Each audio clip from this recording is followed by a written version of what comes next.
News. I'm Rich Thomason in Washington.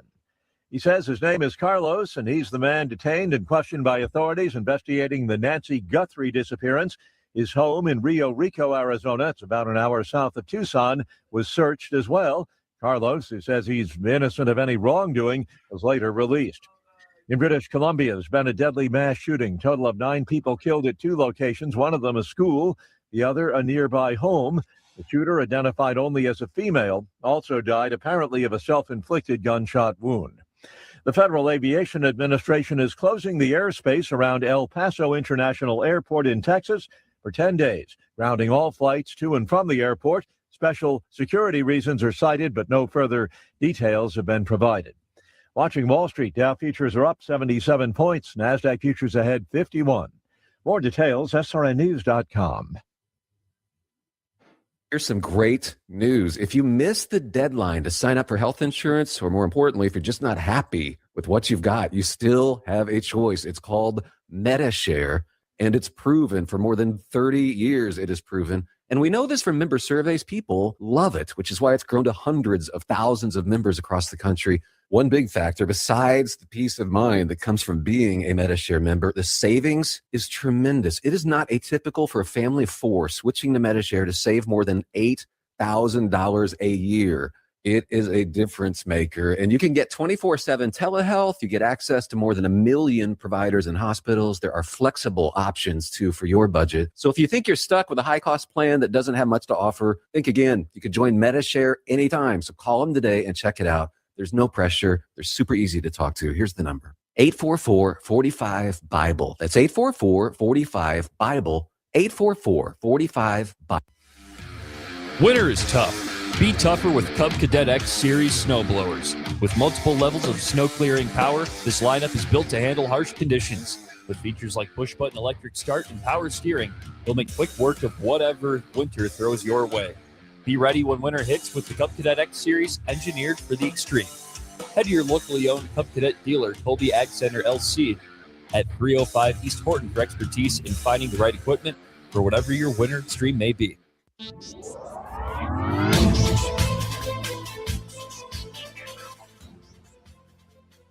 With NWKS Radio News, I'm Connor Schuh.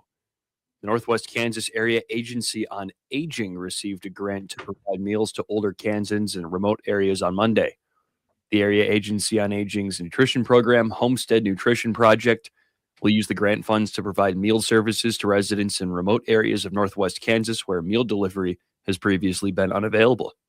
To be eligible for the service, an individual must reside in Northwest Kansas, be at least 60 years old, and complete an eligibility assessment.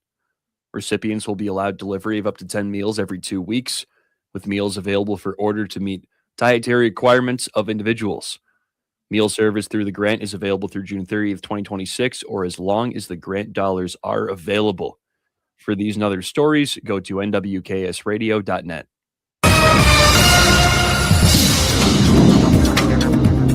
Today, skies will be partly cloudy with light south winds of 5 to 10 miles per hour, increasing 10 to 20 miles per hour with highs in the middle 50s. Lows tonight will stay above freezing with winds turning to a west-northwest direction around 10 miles per hour. Tomorrow, clouds will be on the increase and winds will turn to an east-northeast direction of 5 to 15 miles per hour as the trough moves over the mountains, and highs will be in the low 60s and lows 30 to 35. Friday, light rain showers are possible later in the day and overnight, and highs will be around 65, and lows will be right around freezing, with winds from the southeast turning to the northeast 10 to 20.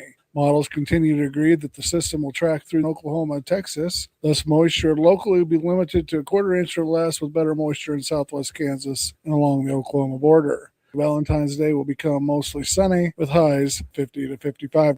This meteorologist Chris Romick, the NWKS Radio Weather Center. At Ray Community District Hospital and Clinic, they believe in promoting healthier living through compassionate quality care. From state-of-the-art maternity care to life-saving emergency services, their dedicated team is there for you and your family.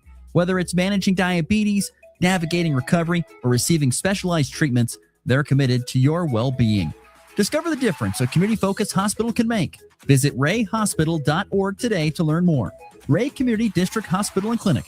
Your health, our priority. Are pests making your home or business uncomfortable? Call Pestaway in Goodland, Kansas, serving all of Northwest Kansas. They provide top-notch pest control services to keep your space safe and pest-free. From ants to rodents, termites to spiders, our expert team is here to help with effective, safe, and affordable pest control solutions. Don't wait. Call Pestaway today at 785-728-7166 for fast, reliable service. Your home or business deserves the best protection. Start the new year in a new Chevrolet from Hurl Chevrolet GMC in Goodland, where the deals are ready to roll. Right now, get behind the wheel of a Chevy Trailblazer with 3.9% APR for well-qualified buyers, or step up to a Chevy Silverado 1500 and score up to $6,250 in rebates with an eligible trade-in. It's the perfect time to upgrade your drive and start the year strong with the power and reliability of Chevy. Make your New Year's move today at Hurl Chevrolet GMC in Goodland, Kansas. Shop online anytime at hurlchev.com. If you're shopping for a banking institution, visit with Equity Bank of Hoxie, Grinnell, and Quinter, Kansas. The Equity Bank is heavily invested in local business and activities, contributing in many ways back to their community. Their employees are involved with many organizations and area events. Plus, a lot of experience comes with that staff. You'll find valuable local assistance when you bank at the Equity Bank of Hoxie, Grinnell, Quinter, and other locations in Western Kansas. The Equity Bank, member FDIC. Since 1989, families and individuals have relied on L&W Insurance for quality coverage. Walt and Linda Linthicum stay updated on insurance coverage for you. It's always a good feeling knowing you're dealing with knowledgeable and trained professionals. Call for your free quote 800-892-4245. L&W Insurance in Goodland and St. Francis. Toll free 800-892-4245. L&W Insurance. You ready? Ready? 1, 2, 3, 4! It's time for the Morning Blitz with Ross Volkmer. The amount of money getting thrown around to quarterbacks who haven't done diddly squat is amazing to me. And Connor Schuh. He's the new guy. The High Plains only local sports talk show. Broadcasting live on Goodland's Rocket 102.5 and video streaming on YouTube, Facebook, and X. Who's got it better than us? Nobody! Covering it all from the preps. He's at the 10, the 5, he dives for the end zone, he's in! Touchdown, Cowboys! To the pros. Line drive, left field, base hit! Here comes McMahon, he'll score! Ball game! The Blitz is presented by Hurl Chevrolet GMC, Hoover Lumber Ace Hardware, and F&B Bank. Along with Equity Bank of Hoxie, Quinter, and Grinnell, the Insurance Agency, Pestaway LLC, Topside Portables and Pumping, and the Farmer State Bank in Oakley. Let's go to work. Clock is at 10. Shot clock, that is. Garcia, the drive in the lane. Plays it out. Claessen's alone for a 3-ball. Money! Short corner, left side, drop step. Bearcave, reverse layup. Good! He's fouled by Jacobson of Purdue, and Bearcave a little juice here in the second half. Lauren Linton at the top of the key. Linton, they'll go over right side. Allie Cure, corner 3, up and just a little short. Rebound loose. Bierman ends up with it. Bierman goes back up, puts it in, and one for Hope Bierman. Off it comes now to High Z, and the Horned Frogs have beaten the 5th-ranked Iowa State Cyclones here. It's off the back of the rim, no good. Ivasic the rebound with 4, with 3. Wagner across half court with 2, with 1, throws it up. No good, and the Badgers win it. They come to Champaign. They take down Illinois in overtime. Good Wednesday morning, everybody. February the 11th. Hope your day's off to a good start. Glad you're with me here on Rocket 102.5, KLOE, as well as NWKSradio.net and the Hurl Chevrolet GMC video stream. Full show ahead for you today. Glad once got to get to some high school basketball results from last night. We continue to wind down closer and closer to the end of the winter sports season. I know it's kind of hard to believe, but you look at it, and we've got wrestling, postseason wrestling getting going this weekend with the girls. The boys will follow the following weekend. State wrestling here at the end of February. Get to the end of February, that's the end of the regular season for high school basketball in a couple of weeks, and the postseason begins there. So, yeah, we've got busy times are ahead, but the winter sports season, believe it or not, starting, even though it doesn't feel like winter, we should call it the spring sports season. Yeah. Or early summer sports season. Is kind of winding down. But how you feeling this morning? You still look like you're powering through. We're awake. We're awake. You're awake today? That's the end of the gauntlet. Yeah, I was going to say the light at the end of the tunnel, Ross, and I'm feeling good. Yeah, I was gonna say, how are you overall feeling? 4 nights of games in a 5-day span is a pretty tough stretch for anybody, whether it's the athletes, the coaches, or even the broadcasters. So glad to see you're still standing upright. Yeah, I'm a little tired, I'll admit, but I was talking to Coach Walker on the pregame yesterday, and he's like, I bet you're feeling tired too, because I asked him a question about the four game stretch, and I'm like, that's all you guys. I'm good. I got enough energy for 7 games a week. Wow, you are a machine. Give you credit. If you got games for 7 games a week, you are a real machine. I could do it if I wanted to. That's good. I'm telling you, it would be. It's a lot. It's a lot to go back to back to back, then a day off, and then back to back again. So it's a lot of games, no matter what you are calling. But anyway, glad you're with us. Hit us up, FP Bank text line 785-899-2222. So we'll get to high school basketball. We'll talk some college hoops as well. Henry Greenstein's going to stop by from KUSports.com, the Lawrence Journal World. We'll talk with him about the hottest team in college basketball. That would be the Kansas Jayhawks. And we'll get to Henry here coming up in segment 2. But kicking off the show with some high school hoops from last night. Multiple area teams were in action, including Colby and Goodland, meeting for the second time this year on the hardwood in another edition of the Colby-Goodland rivalry. And for the second consecutive time this season, it's Colby that sweeps Goodland. Girls winning 47-42, ending a 6-game winning streak for the Cowgirls, while Colby boys put into a 4-game skid and beat Goodland handily 67-43, the final score there. What were some of your big takeaways from last night's doubleheader of basketball inside the Colby Event Center? Well, each team, I think, for Colby made shots when it mattered. For the girls, it was a couple of late and ones from Shaylee Holzmeister that I think really put them over the top, and they were able to lock it down defensively. This was it was kind of like the first game, but a little higher scoring, obviously. I mean, the first time the girls teams met, it was 23-20. So you're not going to get a final like that again, really. But it was just a game, pretty much the same game, but more shots seemed to fall. But Goodland, you guys seem to, well, not get as many offensive rebounds as in that first game. And Colby was stronger on the glass, made some big shots when it mattered. And D'd up, it felt like nobody on the Cowgirls side could really get anything to go, in my opinion, late in that game. And that was partially due to some tough defense from Colby. And it seemed like they were having a little bit of trouble with that zone at the end that Goodland was throwing at Colby, but they figured it out, got the win. That was awesome. And then the boys, I mean, the shot making just throughout the game was incredible. I mean, the Eagles, frankly, just buried you guys in the third quarter. I think the score at the end of that frame was 62-34, and just hitting, I think we hit 10 threes last night as a team, and it was distributed up and down the roster, had 3 guys in double figures.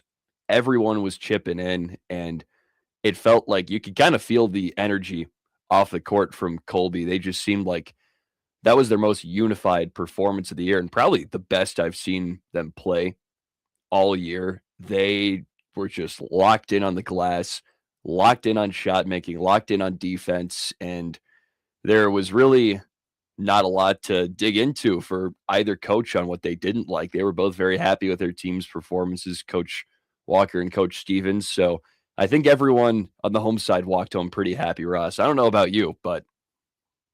Well, I mean, if you're in the black and gold, you're not walking home happy yesterday. I mean, you're not. Now, if you're in orange and black, you're very happy yesterday after what happened. Oh, yeah. I don't know how you couldn't be. You can't do anything but just give credit to Colby. On the girls' side, I mean, I don't know what it is about this year's Colby Eagle team. I don't know if it's just the right combination or timing or coaching. I can't put my finger on it. I really can't. Goodland on paper, I think, is a more complete basketball team than what Colby is in girls basketball, but it hasn't mattered. Colby has played the way that you have to in order to beat Goodland. And I guess I equal it to the fact that they've played each other so much, and particularly the coaches have faced each other so much in the last few years, that they kind of know what you have to do in order to beat the other. And Yancey Walker has gotten the best of Bill Bierman the last couple of times. And actually now for the last, what would it be? Last 6 times, I think is what it's been now. 5 or 6 times it's been. And in the previous years, and last year you could look and say, well, Colby had the much more experienced group, and their senior class was due. This year, Goodland has the way more experienced group than Colby does, but Colby has found a way to get it done. And Eric Connor, who joins me on the broadcast, was talking about this, and he said, he just thinks the matchup maybe isn't great. What Colby does not match up well with what Goodland does from the Goodland perspective, and that's how you end up getting these games where Goodland falls a little bit short. Credit to Colby. They played a physical style of defense that Goodland, I guess, was not mentally prepared for. I know there were some questions after the game on how the game was called at times, but that's not an excuse. But at the same time, you got to give Colby all the credit. You're right. They did make the big shots down the stretch. Yep. They turn the ball over a decent amount, but they didn't get a lot. Goodland did not get a lot of run out layups like they've done at times when they beat teams. They forced Goodland to work in the half court, and they're not exactly the best half court operational squad.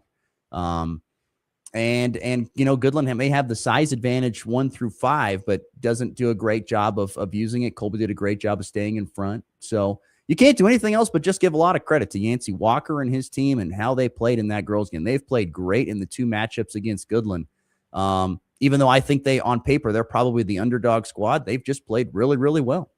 Yeah, I mean, Goodland came in ranked number 8 in 3A, and Colby has actually up to number 6 in the recent 6th. Rankings. Okay, and Colby girls hadn't been ranked at all this season, and they've been a solid team, but maybe not quite ranked good for this part. But I mean, you're absolutely right. I think they just played Goodland perfectly, and the defense was probably the part I was most impressed by. They just shut off all the top scorers that Goodland had, and doubling the ball handler consistently, and especially whenever Goodland would try to get down to the low block, there was always 2 defenders to meet whoever it was down there, and it seemed like that totally blew up their plan, and they couldn't really pass out of the post consistently enough, and that forced a lot of turnovers. And I thought that was really probably the big turning point in the game, was that post defense.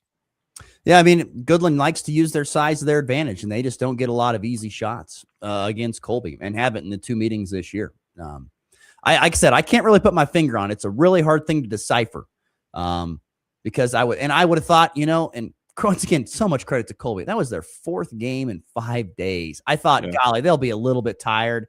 And if Goodland just comes out here and throws a couple of punches, they might be able to get this win here. And that was not the case. I mean, Colby played like they were the fresher team.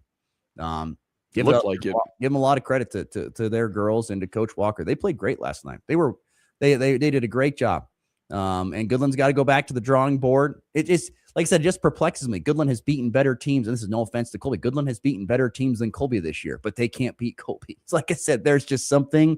It's a hex. They can't figure it out this year, and we'll see. They might meet again in the postseason, and maybe that's when that'd they be figure awesome. it out. Maybe not. I have no idea. But yeah, that's a tough pill to swallow for the Goodland Cowgirls. Bill Bierman was not, he wasn't pleased after the game, and I can understand why. It's a frustrating loss. I figured the Cowgirls would play with their hair on fire, and it didn't happen. Credit to Colby. All the credit to them. They played very, very well, and they've done a great job this season against the Cowgirls. They have the potion, not the potion or elixir sounds bad, but they have the game plan on what it takes to knock out Goodland. Kind of like the I know what you mean. Secret ingredients, the secret ingredients to get it. Yeah, that makes sense. Kind of thing. And then the boys' game. I mean, shoot, give all the credit to, like you said, it's hard to beat a team when they're firing on all cylinders, particularly offensively. I think they went either 9 or 10 of 18 from 3 last night. So I mean, they just shot the lights out, and out rebounded the living daylights out of the ball. Oh yeah. For the previous few years, Goodland has had a little bit of the size advantage against oppositions. This year, it's not. When your tallest guy on the floor consistently is 6'1", 6'2" on a good day, and you're playing against 6'6", 6'5". Well, you guys are bringing out a 6'5" kid in the starting lineup, so right, there is that. But at the same time, a guy that hasn't had a lot of experience. No offense. Fair enough. but not a lot of experience. But Goodland just has gotten killed on the glass both times they've played Colby. And that's Colby's intensity of getting to the glass and also their size advantage with Josiah Hoppy and Coben Curry, who I hope is okay. Rolled his ankle. That looked bad. So, and Colby's got the GWAC Player of the Year this year. I mean, I think Jordan Jones is going to win Player of the Year. When you average 26 points per game, you're probably going to get that. And last night, credit to Hayes TMP. I don't know what they did to slow him down to, 7 or 8 points the night before. But apparently you need to read that game plan and try that again. Every time he crossed midcourt in that game, I mean, he got about probably the heaviest pressure I've seen all year. Just double. And Goodland kind of did that, but I don't think they were giving him as much of a hard time on the perimeter as TMP did, because I feel like it felt like that was easily their biggest focus. TMP was stopping Jordan, and he did a good job of playing point guard and dishing it off to guys in that game. But this time he was able to get a little bit more comfortable early against Goodland and get his shot off. And I think he ended with 25 in the game. And then he was able to also spread it out well, getting his, because Cody Wright had 12, Josiah Hoppy had 14. And again, credit to Hoppy on the glass, especially him. That's another double-double. And he's really coming into his own as a great post player down there. And teams have just struggled to keep him, especially off the glass. I feel like it's pretty often you see him rising over two guys and just ripping a rebound down. That's big for the team. He's been great. He's fun to watch. He's a great rebounder, and he's got some touch from the outside. He's been a great player. I mean, that was a guy who didn't play really any minutes at all last year at the varsity level. So he's done a great job developing over the last year. But yeah, I mean, there's no, Goodland is, for the lack of a better word, starting over a little bit this year. I know Braylon Mole is kind of the exception to that, because he was an all-league player and played a lot in the last few years. But everywhere else, they're kind of starting over. And even though Colby, to an extent, is too, they just have gotten way more out of their guys. Goodland has two guys that can score the ball, and everybody else is either afraid to score it or just isn't looking to shoot the ball. And you got to have more than two scorers. You got to, because teams can take away two guys. So you got to have other guys that can step up and do it. And it's not happening right now for Goodland, particularly on the offensive end. And give credit to Colby. I think they had 3 guys in double figures last night, if my numbers were correct. And, Cody Wright looks really good, and they got some Caleb Dixon to knock down some threes. And I mean, everybody on that team, as you said, I mean, you would know, you've covered every game this year. They probably played their most complete performance of the season. I would say so, because you talk about some of the Goodland kids being afraid to score. I think at times, Colby, a lot of the guys on that lineup have been a little, I guess, timid, you could say, to score the ball for a lot of the season. But I think you see a lot of guys starting to kind of come out of their shell almost on offense and starting to get a little bit more aggressive and confident with the ball in their hands, especially Cody in that last game too, because he was getting downhill, hitting some tough layups, and I think he knocked down 1 or 2 threes. He at least hit 1 in the game, but was very aggressive, and it really seemed to pay off. And then before he went down, Coben Curry was getting pretty aggressive towards the basket as well, because he's a big dude, so he can impose his will on some of those guys, especially for Goodland down low, and he was doing that with Hoppy. So yeah, hats off to the Eagles for getting stuff done. And I think if they can keep playing like this, they're going to be really, really tough to face in the sub-state. Speaking of sub-state, that is actually a fascinating thing to look at. If you go look at the 3A standings of the Larned sub-state, you talk about just a jumbled mess of teams. I mean, anywhere from the 3 seed right now, currently Lakin, all the way down to, if you want to go Larned and I'm gonna go to Lions. You've got teams anywhere from 11-8 to 9-7. I mean, you talk about just a jumbled mess of so many teams that are hovering around 500, whether it be Colby at 10-10, Goodland at 9-10, or Scott City at 10-8, and Hoisington with that same record. I mean, there's 2 teams that sit atop of the standings pretty easily, Beloit and Holcomb. But after that, it is just a jumbled mess, probably 3 through 11. Yeah. Just a jumbled mess. And one win and one loss could absolutely change where you're going to be, whether you could be at home or you could be on the road in the first round of the playoffs. It's a fascinating race down the stretch here for the final 3 or 4 games, especially on the boys' side. And who knows where you're going to go or who you're going to play. I think it's going to come down to the very last game on 20th of February, where if things finally settle in and you're like, okay, well, we know where we're going or who we got to play. But it is just a jumbled mess, which I think is going to lead to an interesting first round of results. I think you're going to see a lot of games come up here in the first round of this postseason on the boys' side in the 3A Larned region, where there could be some, if you want to call it upsets, but your 10-7 game or something like that, the 10 seed win. Because I feel like all teams, I mean, yeah, to an extent, but I think you're going to have to just kind of see how it's more of the matchup than more about the record or even the seating or the number next to you. Right. I think it's going to come down to more of the matchup. I really think there's only really 2 teams that have stood out this year, and that's Beloit and Holcomb. Past that, everybody else is just kind of in the same melting pot. And whoever plays well for a game or two is going to find themselves playing for a sub-state title.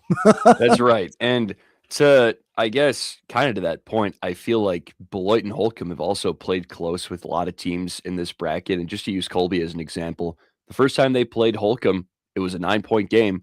And then when they played Beloit at the Orange and Black, it was a 7-point game. So these teams they're human. So they're pretty good, but I would say they're definitely beatable. So if they catch a team on the wrong night, I mean, they could get knocked out early.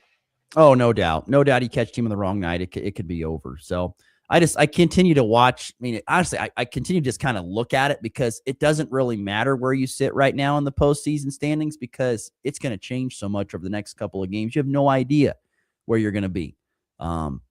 But anyway, congratulations to Colby. A sweep of the regular season series over Goodland. Once again, Lady Eagles winning 47-42 and Eagle boys blasting Goodland 67-43 last night. And there was lots of other great games from last night. You had girls results. How about Hoxie? Blew out Trigo 66-46. Rollins County rolled Weskin 60-26. Quinter beat Wheatland Grinnell 55-48. Wallace County with an upset of Cheyenne last night. That was a little bit of an upset, 51-46 for the Lady Wildcats winner. A low-scoring affair there between Golden Plains and Hill City. The Bulldogs winning 30-21. Decatur Community beat Norton 52-40, and St. Francis beats Tri-Plains Brewster 59-29. Boys results: Quinter over Wheatland Grinnell 66-35. Weskin over Rollins County 76-67. Hoxie losing at Trigo 66-23. Decatur Community lost to Norton 75-66. How about St. Francis boys? Congratulations. In a 12-game losing streak last night, they beat Tri-Plains Brewster 51-32. And Wallace County with the win over Cheyenne 58-32. The final other scores from around the listening area last night in high school basketball. All right, let's get to our first break. When we come back, Henry Greenstein's going to join us next from KUSports.com and the Lawrence Journal World. We'll talk to him about what some people are calling the greatest atmosphere in the history of Fog Allen Fieldhouse in their win over Arizona on Monday night, and where this team stands going into Iowa State, who, by the way, was upset last night by TCU. So the Jayhawks riding high, maybe the hottest team in college basketball? Maybe? I feel like that might be. We'll get with Henry Greenstein, our good friend, next here on the Morning Blitz. Kick off 2026 ready for whatever winter brings. At Hoover Lumber Ace Hardware in Goodland and Colby, they've got the gear to start the new year strong. Get organized with rugged storage totes. And when the snow starts falling, if it does, power through it with Ego and Craftsman snow blowers. Or if it's just the light stuff, blow it away with Ego leaf blowers. And don't forget ice melt to keep your sidewalk safe all season long. New year, winter ready. Hoover Lumber Ace Hardware in Goodland and Colby. Helpful folks, trusted brands, and everything you need to get it done.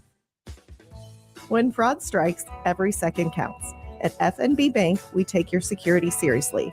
Our local team monitors for suspicious activity and responds fast, so small issues don't turn into bigger problems. I'm Jessica Von Little at FNB Bank.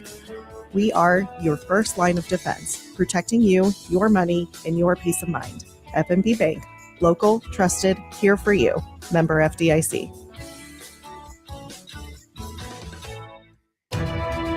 It's time for a check of the markets with the Anderson Trade Group on the Kansas Farm and Ranch Radio Network. Good morning, Jared Law with the Andersons in Overland Park, Kansas with your morning market update. It is Wednesday, February 11th. In the overnight session, March corn down 1.5, 427 1/4. May down 1.5, 435 3/4. July down 1.5 at 443 1/4. December down a penny at 457 1/4. Soybeans on the March down 2.5 at 11.20. May down to 11.35 1/2. July down 1 1/4 at 11.48 1/4. November up 0.5 cent at 11.07. KC wheat on the March up 2.5 at 5.33. May up 1 3/4 at 5.45 3/4. July up 3/4 at 5.58. Chicago wheat up 1 3/4 at 5.30. Feeder cattle finished yesterday at 364.77 1/2. Live cattle 239.10. Lean hogs 86.85. Crude oil futures up $1.52 a barrel at 65.48. Gold futures up $44.40 an ounce at 4,048.20. Silver up 4.25 at 84.47.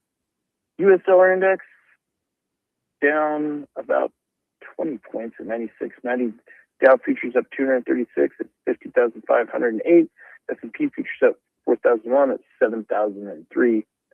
If you need to move any cash drain or want to talk about risk management, you can reach out to myself, Jared Law, Tom Pluto, or Tyler Gush, 913-748-3000. If you're out in Colorado, you can reach out to John Hinkey or John Stiles, 970-744-4484. The Anderson Trade Group, proud market partners with Kansas Farm and Ranch Radio. Find out more at andersongrain.com. The risk of loss through trading futures and or options is substantial, and each investor or trader must consider whether this is a suitable investment. Past performance, whether actual or indicated, is not indicative of future results. The Anderson Trade Group has no guarantee that the advice given will result in profitable trades.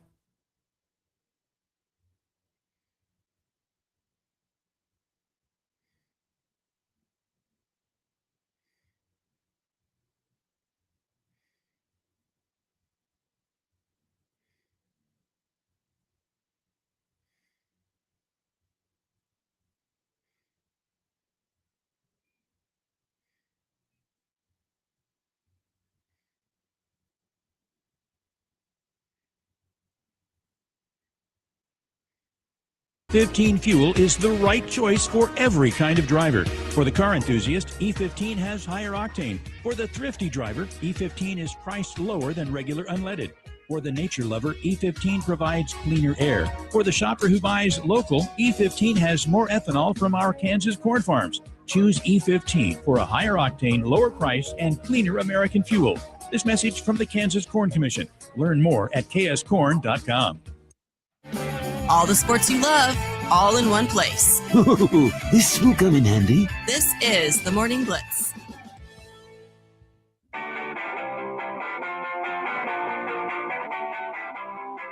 All right, welcome back to the program. Wednesday, February the 11th. It's going to be a warmer day today. Temperature is going to be back into the mid-50s. In fact, it looks like it's warming up as we get closer to the weekend. Temperature is going to be in the upper 50s to 60s. There is a chance of some precip coming up this weekend, but very slight. So I would not hold your breath on that as desperately as we could use some rain out here on the high plains. Golly, it is so dry.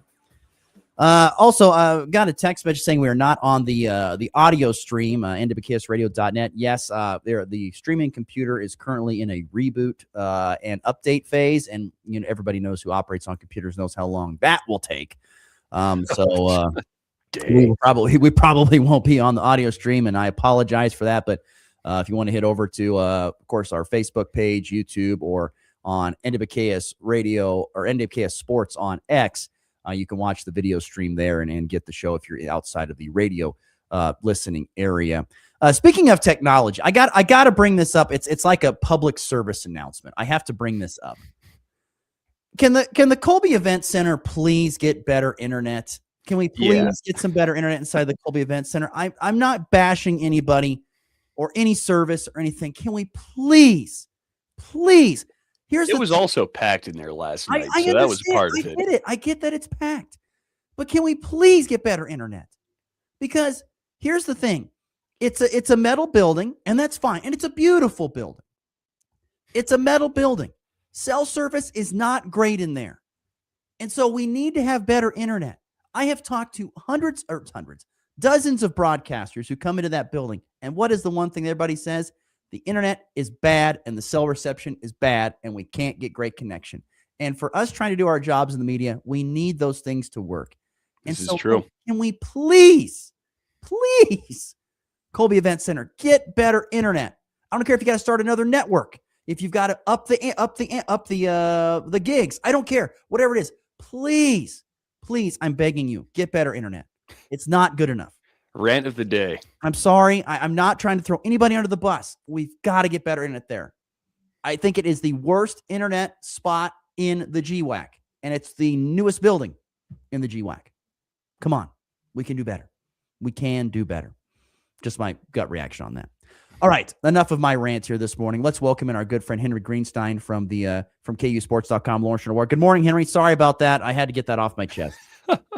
No, that's totally fine. And, you're talking about the GWAC. I've made similar rants in my time about a number of Big 12 arenas. So let's get into this. I love it. Let's get into this. What's the worst media setup in the Big 12? Well, okay. I mean, it varies in terms of which aspect of the setup. Like, I think there are some things where the seating and the delightful food and everything are wonderful.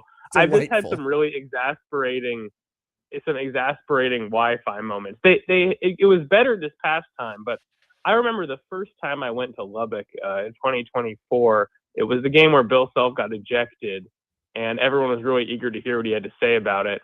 And their subterranean press room just was a total non-entity in terms of Wi-Fi. Like, it was impossible to access the internet. And needless to say, that was not a welcome development after KU got blown out by 29 and Self got ejected. But 9 days ago, last time they were there, they seemed to have cleaned that whole thing up remarkably well. So I have no ill will toward the United Supermarkets Arena at this point. I'm trying to remember specifically which arenas were annoying me this particular time. I don't think it was too bad in Orlando or Morgantown or anything, but this is a universal issue across levels of basketball, and I think it goes far beyond Colby. Well, good. Once again, I'm not trying to bash anybody or anything, but I think in the year of 2026, we would be able to get a little bit better internet provider and get more gigs, all that stuff. I mean, come on, that's all I'm asking for. At least up the gigs so that, we got a lot of things happening in that building and make it so that we have a little bit more reliable internet, especially if we can't get good cell service in the building. Henry Greenstein, our great guest from KUSports.com, Lawrence Journal World. There was a question on the show on Tuesday morning, Henry, that we were discussing because after Kansas's win over Arizona in what was an unbelievable atmosphere at the Fog, and we'll get more on that in just a minute. But the question was that I had, how many points is playing at Fog Allen Fieldhouse worth? I said 8. I think the Fog Allen Fieldhouse is worth 8 points. What do you think the point total is worth when the Jayhawks play at home, that the home court advantage is? I think that's a pretty good estimate. I mean, so usually, and I'm not an expert on this, but usually my understanding is in gambling, like a standard home field advantage would be about 3 points. Is that they use the conventional wisdom there? So yeah, I think 6 to 8 makes sense. Let me think about. I mean, if you think about some of the games this year, though, like it could be even more than that. I mean, they were up 20 on BYU at one point. Obviously, ended up letting them in a little bit more later, but yeah, it's far beyond anything in the Big 12, and I've tried to maybe mentally create a ranking of the different atmospheres that I've experienced in this conference, and to this point, I've been to 14 of the 16, and at the end of the month, I'll go to the other 2 in Arizona. So I haven't heard McHale yet. But I definitely think, Hilton's good, Marriott Center's good, the aforementioned United Supermarkets Arena probably up there in 3rd or 4th, but Allen is an entirely different level. And the last 2 seasons, I think there were times where it waxed and waned a little bit with people's enthusiasm about the program. But as the vibes have risen to such an extent over the course of this 8-game winning streak, and as people have really believed this is kind of the return of what Kansas basketball has been in years past, the fans have brought the energy, and that with the BYU and Arizona games in particular, it's been some of the best home court advantage that I've ever seen. And you talk about how that environment's kind of come back to what it used to be. Ross and I have been talking a lot about whether KU's the hottest team in basketball or not right now. What do you think about that statement? Do you think that's true, or is there another team that's kind of a contender for that spot? Well, if I can be stupid and pedantic, Miami of Ohio hasn't lost a game yet. I love that. I love that. You kind of have to go with them, I feel like. I understand they're doing it against an incredibly weak schedule, and that's why the AP voters haven't brought them up higher than 23 or whatever they are at this point. But yeah, in terms of like high major, high level teams that are contending for the top couple seed lines, it's hard to pick anyone other than KU. You know, Iowa State had been doing pretty well after those back-to-back losses to KU and Cincinnati, which were their only two of the year, but then they inexplicably lost to TCU last night. So I definitely think that KU's in the conversation. Obviously, I don't know a huge amount about like which teams are on the longest winning streak across the country. But if you're not going to go with Miami of Ohio, I have to think the Jayhawks would be the pick. And who knows? Maybe, I guess, players only meetings actually work. Talk to me about this players only meeting. I haven't heard much news about this. What's the latest scoop on this? Oh, well, after the 8 games ago, after they lost to West Virginia and were 1-2 in league play and had people wondering if KU was on the bubble and everything, they had a players only meeting. They didn't disclose a whole lot about it. They basically described it as a reiteration of their principles and kind of a recommitment to everything they wanted to be as a team. Melvin Council and Trey White played a big role in putting it together. And in the week since, the players have frequently given that a lot of credit for the surge they're on right now. And, you know, it may remind some people of the another famous players only meeting from KU history. I think in the 2018 they ended up winning the national title, had one at the now closed Lawrence establishment, Henry T's. This one was on campus, so it doesn't have a fun location associated with it. But so yeah, if KU continues on this arc, this one may too go down in history, even though they didn't give us a lot of details about it. Henry Greenstein, our guest, KUSports.com. Is secretly, super secret, Lee, is Bill Self fed up with Darren Peterson, with him missing as many games as he has? And does he love the team that's on the floor competing night in and night out consistently? Even though he cannot say that, but I'm just curious if you can read him, and that's what he may be thinking.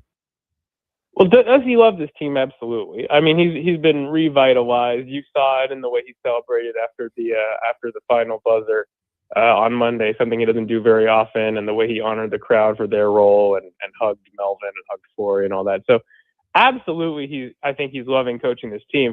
Would he be loving it more if his star player were available more than 45% of the time? For sure. I think there have been times in press conferences where you can see some frustration coming through. Certainly. I mean, I think about the one where he acknowledged that it was kind of in partnership with Peterson's family that decisions were being made about when to play him.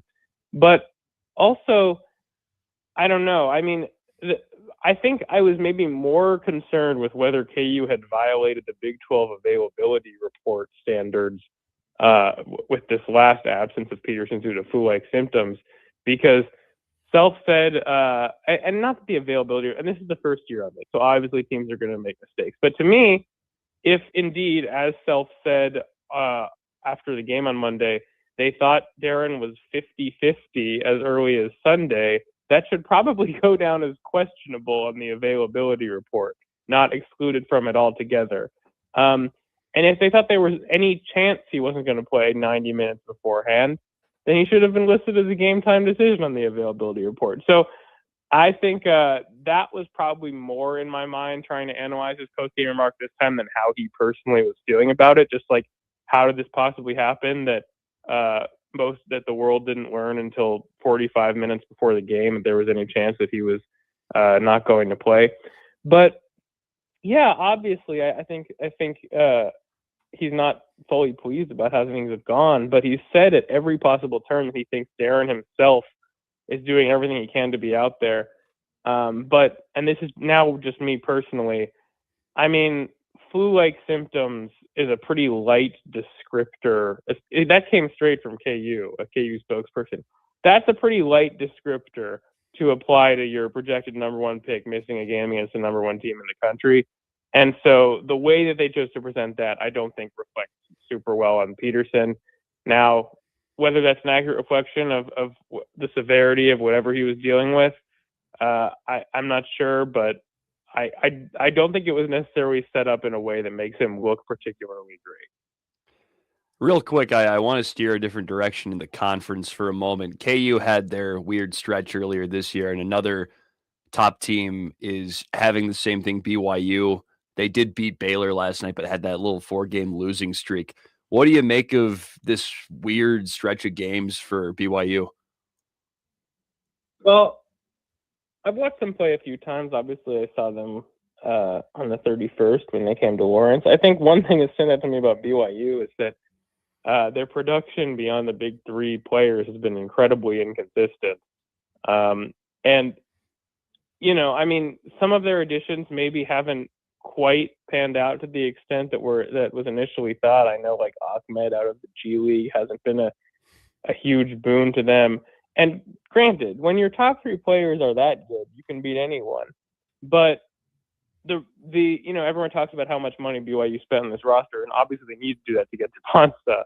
But the money, I feel, was largely spent on those three players. And so any team that lacks a certain level of balance and a certain level of well-roundedness in terms of having good options to bring off the bench. And I'm not saying that those international players they added are incompetent. Those guys can shoot it, and they've got good size, but they're not having standout performances to save BYU in games like at Oklahoma State or whatever.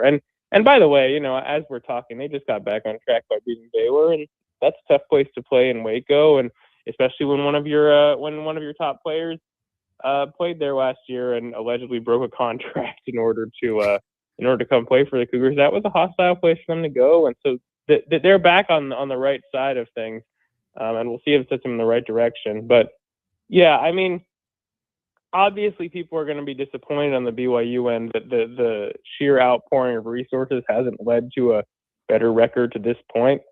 But they're back above 500 in conference, and they got Colorado next. So there's a chance for them to build up some more momentum, and maybe given their second chance at a team like Arizona, luck will bounce their way a little bit better. But yeah, it's been a little bit mystifying, I agree, but not everyone in the Big 12 can be one of the top 5 teams. Like it's hyper competitive this year. And at the moment, the Cougars are the team that's been squeezed out. Henry Greenstein, KUSports.com, our guest here on the Hoover Lumber Ace Hardware Hotline on this Wednesday. You know, when we last talked to you, we talked about this stretch upcoming here, whether it was BYU, Texas Tech, Arizona, Iowa State, with 4 ranked teams in a 5-game stretch. I mean, and how it's gone through the first 4 of these 5. I mean, what do you think Kansas can finish up with, and how much momentum do you think they're going to have going into the postseason? Based upon what you've seen these last few games and what's next on the next 7? Well, here's the thing. Like, it'll be hard for them to have any more momentum than they do now. But I actually don't think they're at their peak, in large part because they spent so much time playing without Peterson. He was only just starting to play in full games before this one that he totally missed. I mean, he played 35 minutes against Tech and 34 against Utah. No cramping, at least apparently, in either game. It wasn't his best set of performances, but of course, that in mind, he single-handedly wins in the Tech game, back-to-back threes in the final minute, 20 seconds. So, and like, if a bad performance for your player is 14 points on fairly efficient shooting, like that's not too terrible of a position to find yourself in. So all that is to say, they can play better than they are now. Will they have this much momentum for the rest of the year? I don't necessarily think so, because they have a lot of challenges still awaiting them. Now, I mean, at this point, this is a 5-game stretch where people are like, if you can go 3-2, great. Well, they're 4 games into it and they're 4-0. So a win at Hilton on Saturday would be an absolute masterwork. But if they lose, it's not the end of the world considering how well they performed. That being said, it just doesn't get easier in the Big 12. I mean, you go on the road to an upstart Oklahoma State team immediately after that. Now, granted, they did just lose to Arizona State, so maybe put a damper on their tournament hopes a little bit. But they still have pending games versus Houston. That big Monday streak can be put on the line again at Arizona, as I said. Those are kind of the most challenging remaining dates after this weekend. But it's not like it's all roses from here on out. So basically what I'm saying is there are a lot of opportunities for them to get tripped up between now and the Big 12 tournament. And I think this team is clearly, based on what we saw for the 1-2 start, capable of handling adversity. But we haven't seen them have to do it in a while. So how well can this team, if they do drop a game at Hilton, prevent one from becoming two and get back on the right track? We'll have to see. But like I said, I'm still very optimistic on them, even if they do slump a little bit this month, because I really feel that with Peterson, they can get to a yet untapped level. Henry, one more for you. A guy that we have not talked about yet is Flory Badunga, and kind of maybe the unsung hero of this team, but does all the dirty work inside. In your opinion, where is he most improved from last year to this year to be the player that he is? Well, there's a couple ways you could go with it. I mean, obviously, he's like a significantly more developed offensive player. That's clear in some of the footwork he's displayed around the rim and his ability to, some of those plays he made in the second half, like pivoting around 7-2 Mo Krivas. It's pretty impressive. But the single biggest improvement is his ability to defend guards, get switched on them on the perimeter and stay with them laterally. The thing is, someone like Braden Burries gets switched onto a 5-man, their eyes get wide. They back the ball out. They try to beat him off the dribble. That's a universal thing across college basketball. But guards haven't seemed to learn yet that Badunga is agile enough to counter that sort of approach entirely.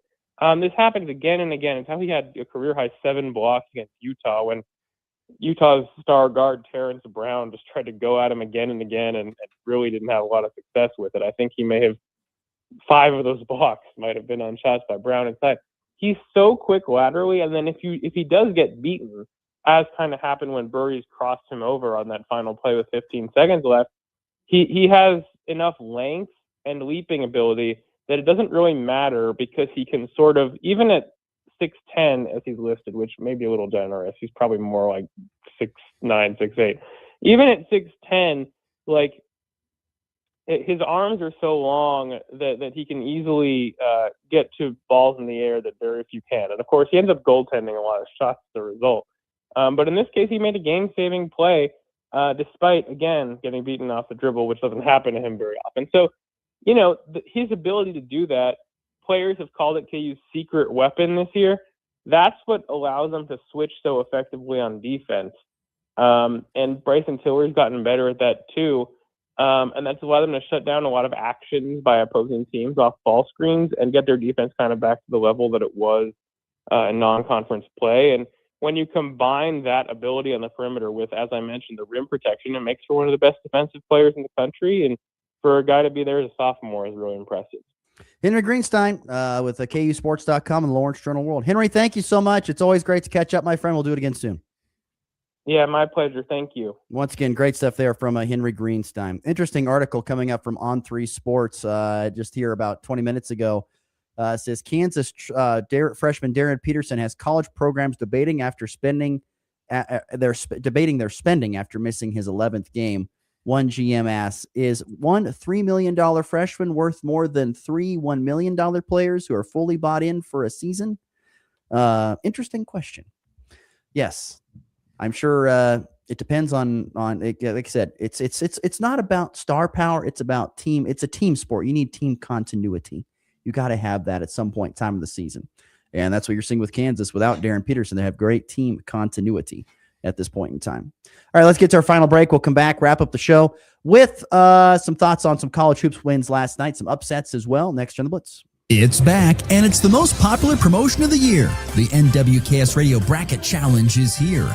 In the corner of 3. Pick up a paper bracket at participating sponsor locations, fill it out, return it, and you could win a stack of cash for your hoops knowledge. No apps, no gimmicks, just bragging rights, buzzer beaters, and a chance to cash in.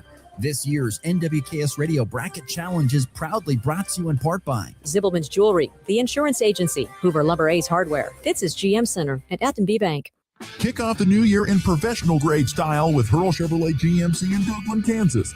Right now, drive home a GMC Arcadia with 1.9% APR for well-qualified buyers, or choose a 26 GMC Sierra 1500 and get up to $7,000 in rebates with an eligible trade-in, or 0% APR for well-qualified buyers.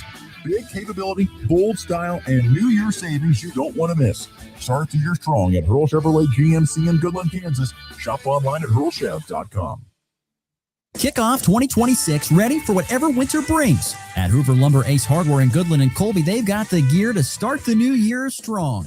Get organized with rugged storage totes. And when the snow starts falling, if it does, power through it with Ego and Craftsman snowblowers. Or if it's just the light stuff, blow it away with Ego leaf blowers.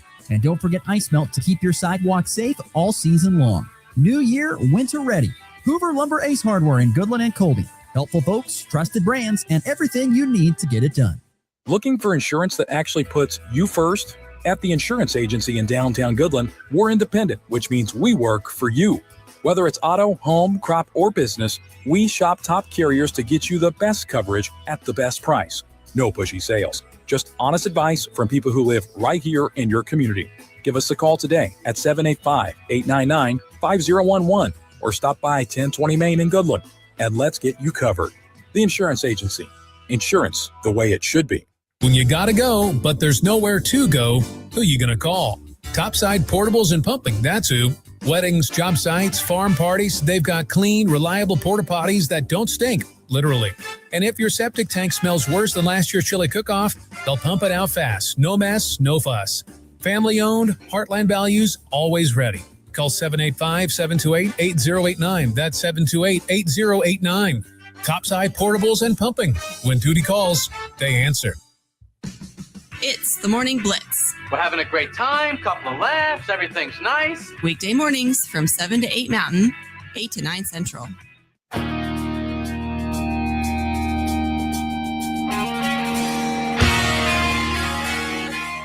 Last night in college basketball, a few upsets, if you want to call it that. Oh, yeah. Nebraska, one of those teams falling at home to Purdue. This was, I couldn't honestly believe the score when I first saw it. I'm not going to lie. I have kind of been blown away by how Nebraska has played at home here over the last couple of games. Nebraska was down 14-1 in this game at one point in time. They trailed by 22 points at another point in time. Somehow, some way, outscored Purdue in the second half, 44-28, had to lose in overtime, 80-77. Nebraska has lost 3 of its last 4. Purdue's size, once again, was the biggest issue. Size, not being able to rebound for Nebraska, and can't dig yourself a 22-point hole and dig out of that. Yeah, and I think Purdue out-rebounded them by like 15 as well. I think it was more than that. I think it might have. I think it was a lot. You're right. Doesn't matter. I think Purdue had 21 offensive rebounds. Here, it's 54-37 in favor of Purdue. Yeah, 21 offensive rebounds for Purdue, which led to 17 second chance points. That'll do it. That'll do it. So, but let's see. Nebraska loses. It was Illinois upset at home by Wisconsin. Wisconsin's hot, 92-90 in overtime that game there. UNC, who just beat Duke, they lost to Miami. So, lots of upsets last night. And how about TCU over Iowa State? That counts in the docket there. But TCU, just real quick, I wanted to say they probably have the weirdest resume in all of college basketball right now. They only lost to Michigan by 4. They beat Florida earlier this year, but they lost to New Orleans and Notre Dame. Makes no sense. Definitely an odd season for Jamie Dixon's squad. Also last night, K-State women with the win, 70-61 over Oklahoma State last night. And tonight you've got K-State hosting Cincinnati on 100 Point Through the Ride. That's an 8 Central, 7 Mountain time tip, or you can watch on CBS Sports Network. Colorado goes to Texas Tech tonight, 6 Mountain on ESPN Plus if you'd like to watch that. Hot drive, deep left. And Matt lifts his ball high and deep to right. How about a walk-off three? Thomas to the 10. Difference going on with New England. They win it on the first play of overtime. Mahomes flings it. It's there. Hardman. Jackpot. Kansas City. Just a few other odds, news, and notes here. Tonight, you've got Fort Hays Tech Northwest men and women on the road at Barton for some basketball tonight. Also, Fort Hays Tech Northwest women's wrestling at the Shadron State Duel tonight as well, up there in extreme northwest Nebraska. USA women's hockey dominant over Canada yesterday, 5-0. They beat the Canadians. That's usually a much more competitive game.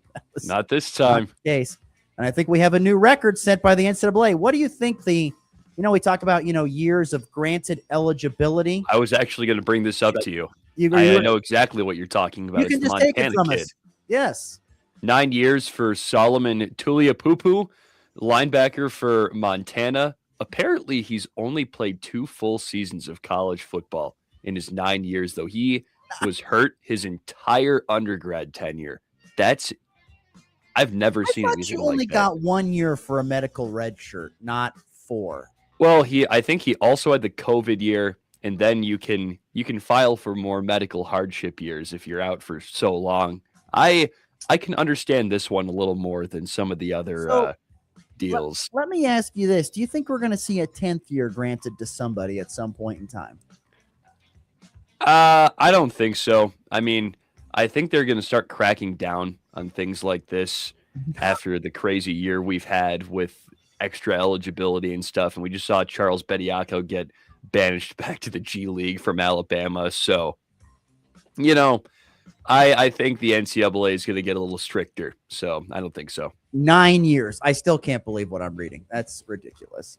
That'll do it for the program today. Thanks, Senior Greenstein. Thanks to you for listening. We're back tomorrow here on another edition of the Morning Blitz. Hope to see you then.